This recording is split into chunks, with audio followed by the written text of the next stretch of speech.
पवमानायै धन्नमः ॐ भूर्भुवस्वः प्रजापतेन त्वधेतान्यो विश्वा जातानि परिता बभूव यत्कामास्ते जुहुमस्तन्नो अस्तु वयं स्याम पतयोरयीनां स्वाहा इदं प्रजापतये धन्नमः ॐ त्वन्नो अग्ने वरुणस्य विद्वान् देवस्य येडो वयासिष्टाः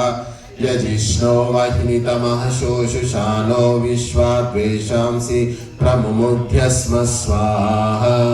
इदमग्नि वरुणाभ्याम् इधन्नमः ॐ सत्वन्नो अग्ने वमो भगोति नेदिष्टो अस्यावुषशो व्युष्टो अवयक्ष्वनो वरुणं ररानो व्रीहिमृडीकं स्ववो नयेधि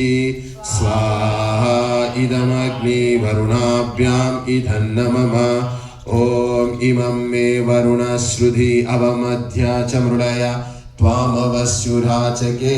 स्वाहा इदं वरुणाय इधन्नमः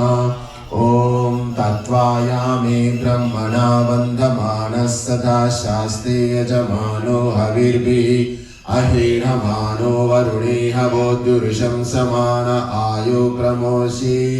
स्वाहा इदं वरुणाय इदन्नमः ॐ ये ते शतं वरुणये सहस्रं यज्ञाः पाशा वितता महान्तः तेभिर्नो अद्य सवितोतु विष्णुर्विश्वे मुञ्चन्तु मरुतः स्वर्गाः स्वाहा इदं वरुणाय सवित्रे विष्णवे विश्वेभ्यो देवेभ्यो मरुद्भ्यः स्वर्गेभ्यः इदं नमः ॐ